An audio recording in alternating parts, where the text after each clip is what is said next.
Hello everyone, this is Sakshi Vaishnavi and welcome to Mind Friends. So students, अब हम क्या पढ़ने वाले हैं? अब हम पढ़ेंगे reversal of supply and demand relationship, reason for environmental degradation. बहुत ही लंबा सा इसका टाइटल है, लेकिन बहुत ही इजी सा इसका कंसेप्ट है। ठीक है, बहुत ही इजीली आप लोगों को ये समझ में आ भी जाएगा।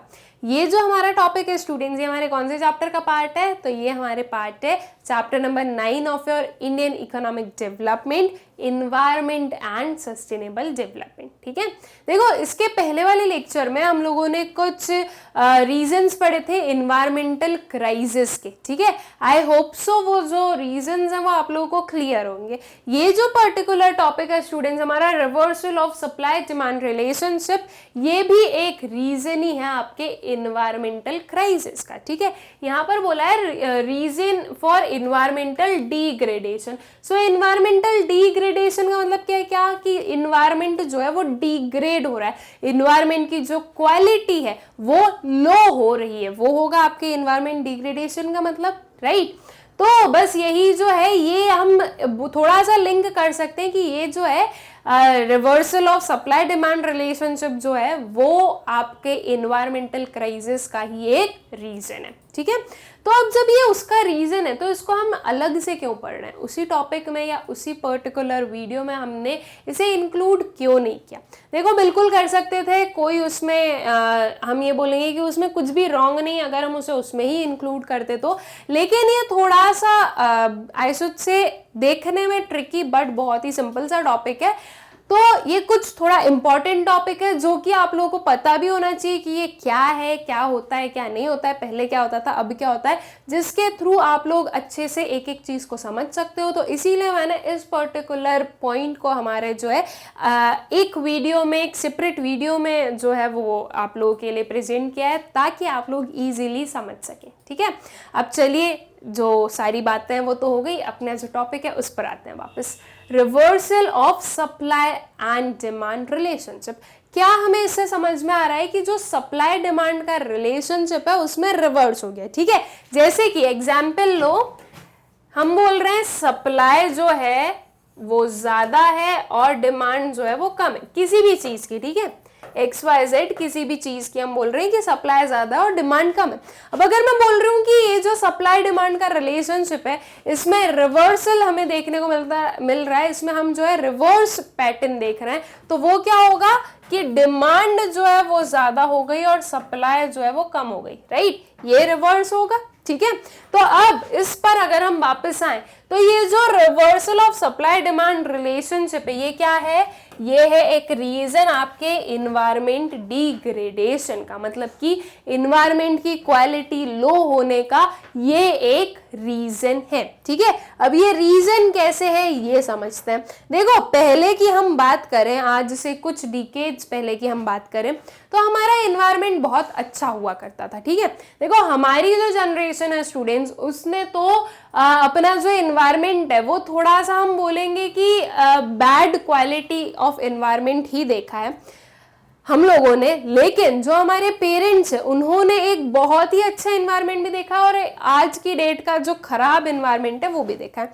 अगर हम हमारी बात करें तो जब हम बॉर्न हुए तब जो इन्वायरमेंट था, ठीक है, या फिर हमारी जब बिल्कुल चाइल्डहुड एज थी तब जो इन्वायरमेंट था और आज जो इन्वायरमेंट है उसमें भी बहुत डिफरेंस है। ठीक है, लेकिन हम जो है थोड़ा पुरानी बात करते हैं, मतलब कि हम अपने जो है पेरेंट्स के ज़माने की बात करेंगे। ठीक है, अगर आज से हम कुछ 40 to 50 ईयर्स बैक जाएं तो हमारा जो इन्वायरमेंट था उसकी कंडीशन काफ़ी अच्छी थी, राइट। आज से कुछ 40 to 50 ईयर्स बैक हम जाएं तो उस टाइम की जो पॉपुलेशन थी वो आज की जो पॉपुलेशन है उससे बहुत ही कम थी, राइट। पॉपुलेशन कम थी, इसका सीधा सीधा मतलब है कि जो रिसोर्सेज की रिक्वायरमेंट थी वो भी कम थी। ठीक है, और उसी के साथ साथ में हमें ये भी पता है कि उस टाइम पर जो इंडस्ट्रीज थी वो इतनी सेटअप नहीं हुई थी। यूजुअली हमें हैंडमेड वर्क ज़्यादा मिलता था, हैंडमेड गुड्स ज़्यादा मिलते थे, और ये जो इंडस्ट्रियल गुड्स हैं, जो बिल्कुल मशीनरी प्रोड्यूस गुड्स हैं, वो बहुत ही कम अमाउंट में देखने को मिलते थे। आज की डेट में जो है बहुत ही ज़्यादा एडवांस हो चुकी है हमारी कंट्री भी, जो सारे प्रोडक्शन कंजम्पशन मेथड्स हैं वो बहुत ज़्यादा एडवांस हो चुके हैं, और वही चीज़ पहले नहीं थी। ठीक है, पहले जो है हम ज़्यादा बायोडिग्रेडेबल गुड्स का यूसेज करते थे, और आज की डेट में हम नॉन बायोडिग्रेडेबल गुड्स का भी उतना ही and even I should say ज़्यादा यूसेज करते हैं, राइट। पहले बायोडिग्रेडेबल वेस्ट का यूसेज अगर हम करते थे, बायोडिग्रेडेबल गुड्स का अगर हम यूसेज करते थे, तो उसकी वजह से क्या होता था कि जो भी वेस्ट जनरेट होता था वो एनवायरमेंट एब्जॉर्ब कर पाती थी, और जब एनवायरमेंट उस वेस्ट को एब्जॉर्ब कर पाती थी तो पॉल्यूशन जो है वो नहीं होता था। ठीक है, पहले जो है इतने व्हीकल्स नहीं होते थे। आज तो आप देखोगे कि ऑलमोस्ट हर एक पर्सन के पास में एटलीस्ट एक टू व्हीलर तो है ही है। ठीक है, एटलीस्ट बोल रही हूं मैं, एक टू व्हीलर। और ऐसी भी आप लोग फैमिलीज देखोगे जहां पर आपको 2-2, 3-3 फोर व्हीलर्स मिलेगी, 2-3 टू व्हीलर्स मिलेगी, और वो जो फोर व्हीलर्स हैं उनमें आप लोग देखोगे कि एक बड़ी सी कार है जिसमें सिर्फ एक जो पर्सन है वो ड्राइव कर रहा है और वो लेके जा रहा है उसे, ओके, बाकी पूरी कार जो है वो खाली है। ठीक है, तो इस वे में आप कई लोगों को देखोगे, आपको जो मेजॉरिटी है वो ऐसे ही दिखेगा कि एक या दो लोग बैठे और बाकी पूरी जो कार है वो क्या है, एम्प्टी है। ठीक है, तो ये जो एक दो लोग हैं ये तो टू व्हीलर से भी ट्रेवल कर सकते थे, राइट। इससे क्या होता, इससे पॉल्यूशन कम होता। ओके, आप जितनी बड़ी गाड़ी पे जाओगे पॉल्यूशन उतना होता जाएगा। टू व्हीलर के कंपैरिजन में फोर व्हीलर जो है वो ज्यादा पोल्यूशन जनरेट करती है। ठीक है, तो इसलिए जो है जब कम लोग जा रहे हैं, जब एक अकेला इंसान जा रहा है तो वो टू व्हीलर पर चला जाए। ओके, या फिर कार पूलिंग का जो सिस्टम होता है कि हम अकेले ड्राइव कर रहे हैं तो हमने 2-3 लोगों को अपने साथ में रख लिया, मतलब कि ले गए, जो कि ये 2-3 लोग भी अकेले अकेले कार लेके जाते, तो ये 2-3 लोग मिलकर एक ही कार में जा रहे हैं। तो इससे क्या होगा, इससे जो पोल्यूशन है वो डिक्रीज होगा, राइट, बिकॉज 4 कार की जगह एक ही कार यूटिलाइज हो रही है। अब ये सारी जो चीजें थी ये कुछ आज से 40-50 साल पहले नहीं हुआ करती थी। ठीक है, पहले ना तो इतने मोटर व्हीकल्स होते थे, ना ही हम बोले एडवांस टेक्नोलॉजीज होती थी, ना ही नॉन बायोडिग्रेडेबल वेस्ट होते थे ज्यादा, और ना ही रिसोर्सेज की बहुत ही अल्टीमेट जरूरत होती थी। ठीक है, एक्सट्रीम जरूरत नहीं होती थी, और साथ ही साथ में आज की डेट से उस टाइम की जो पॉपुलेशन है वो भी कम होती थी। तो इसलिए जो एनवायरमेंट है वो हमें सारे रिसोर्सेस सप्लाई कर पाता था, कम डिमांड थी इसलिए। ठीक है, मतलब कि सप्लाई ज्यादा थी, डिमांड कम थी, तो एनवायरमेंट की केयरिंग कैपेसिटी के अंदर चल रहा था सारा सिस्टम। तो इसलिए उस टाइम का जो एनवायरमेंट था वो काफी अच्छा था। उस टाइम जो है किसी भी रिसोर्स की स्केर्सिटी नहीं होती थी, और ना ही हम ये बोलेंगे कि पोल्यूटेड एयर है, पोल्यूटेड वाटर मिल रहा है, वो भी हमें जो है क्लीन मिलते थे। ठीक है, क्यों, बिकॉज तब जो डिमांड थी वो कम थी और सप्लाई ज्यादा थी।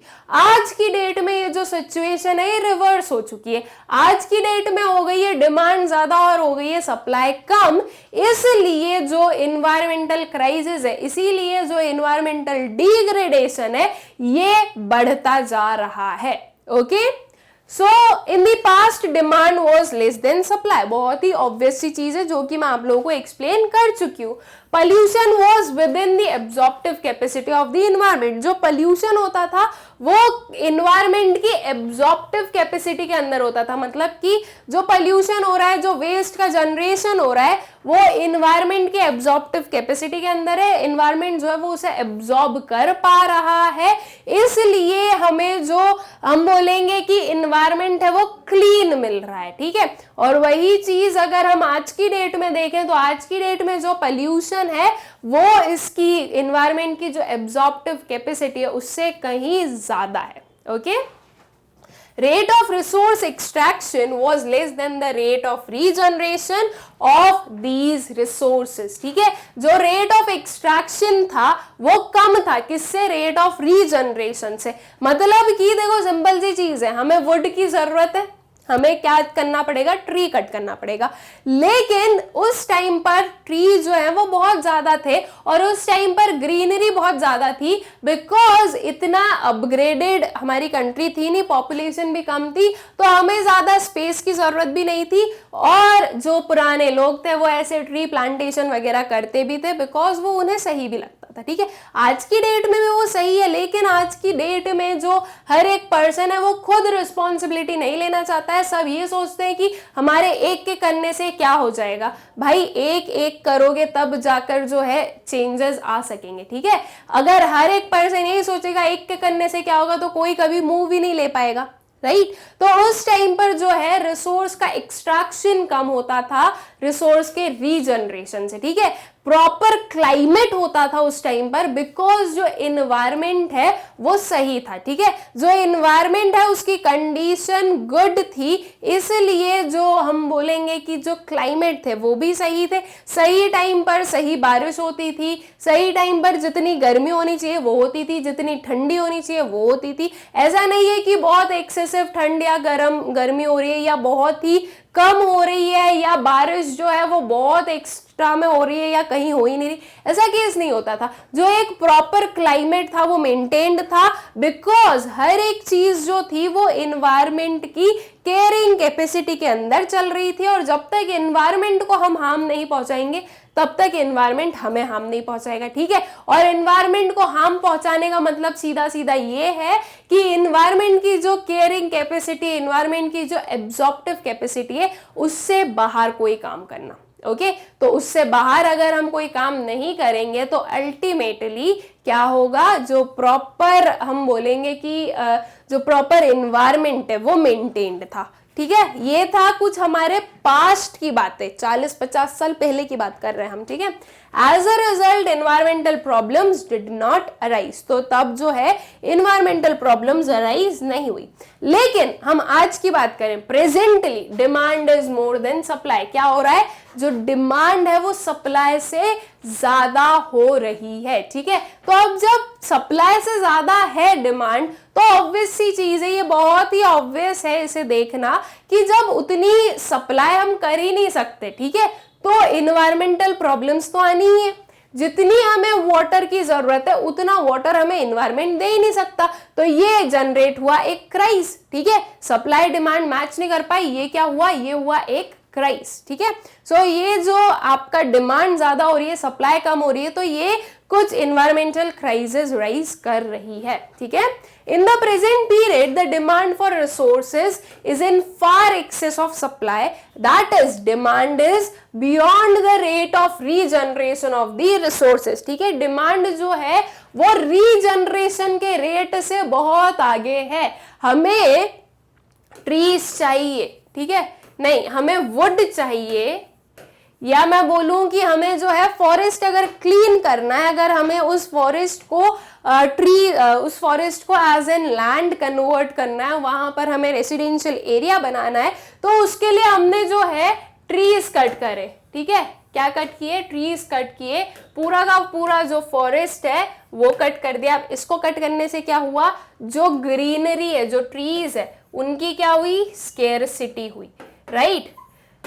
ट्रीज नहीं होंगे तो हमें एयर कहां से मिलेगी, जो वाटर है वो कहां से आएगा, राइट। तो हमारा जो एक्सट्रैक्शन है वो ज्यादा है और उसका जनरेशन कम है। फॉरेस्ट में जो आप बड़े बड़े ट्रीज देखते हो वो बहुत स्ट्रांग है और उनको बनने में, उतना बड़े होने में टाइम भी तो लगता है। ऐसा थोड़ी ना मैंने आज जो है एक सीड सो किया और कल वो बिल्कुल उग के एकदम बड़ा सा पेड़ बन जाएगा, नहीं ना, उसे टाइम लगेगा। जैसे एक ह्यूमन की लाइफ होती है कि हम धीरे धीरे ईयर ऑन ईयर हमारी एज जो है वो इंक्रीज होती है, वैसे ही उनका भी सेम है कि वो भी ईयर ऑन ईयर जो है वो इंक्रीज होते हैं, राइट, ग्रो करते हैं, वो भी क्या होते हैं, बड़े होते हैं। तो उतना जिस रेट से वो जनरेट होंगे, जिस रेट से उनका जनरेशन होगा, उससे ज्यादा रेट से हम कर रहे हैं एक्सट्रैक्शन, तो इसकी वजह से जो सप्लाई डिमांड है वो मैच नहीं हो पाते। और जब सप्लाई कम है, डिमांड ज्यादा है, तो वो एक क्राइसिस बना देती है। ठीक है, with the population explosion and with the advent of industrial revolution,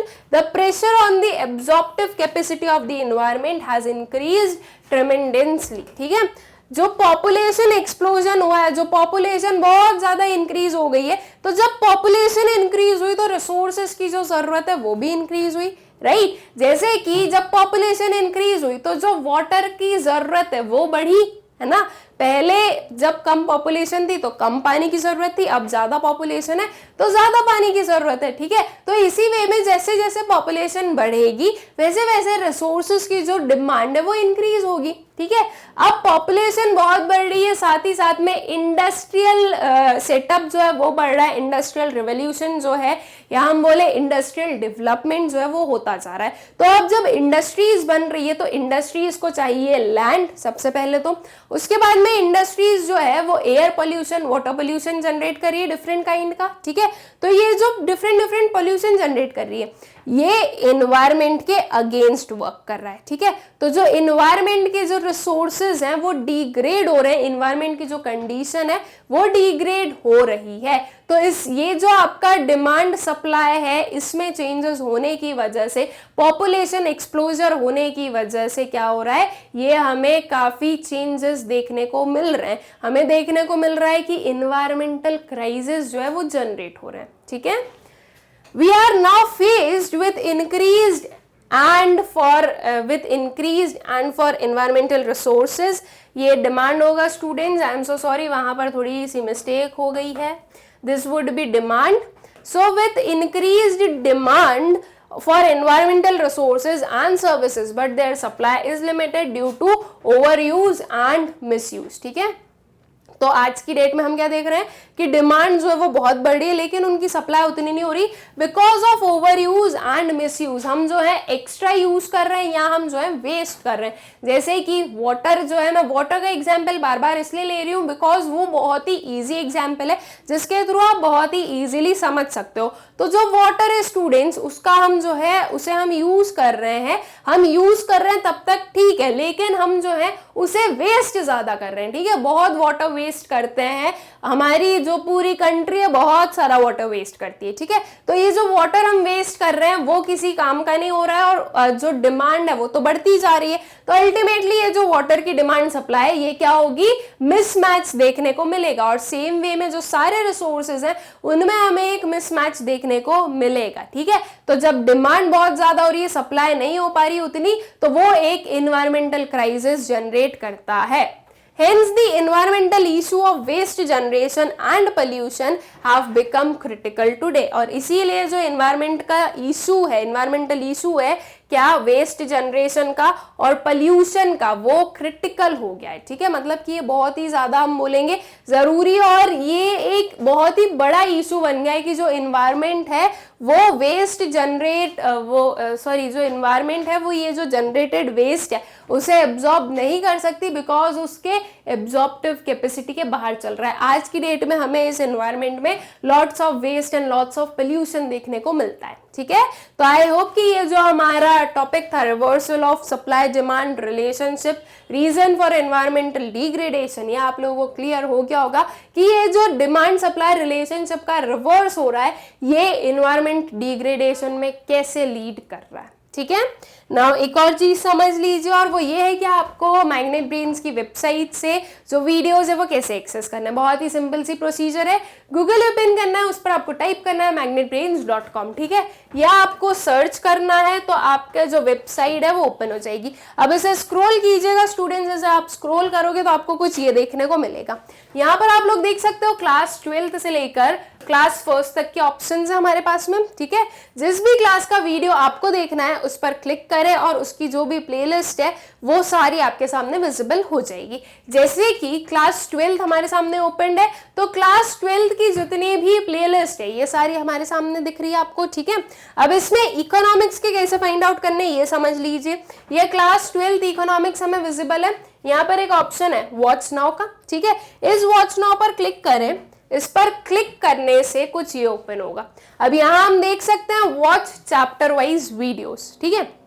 इसके अंदर स्टूडेंट्स आपको मैक्रो इकोनॉमिक्स और इंडियन इकोनॉमिक डेवलपमेंट, दोनों के सारे जो चैप्टर है उनके जो सारे टॉपिक्स है वो सिस्टमैटिकली अरेंज्ड मिलेंगे, ठीक है।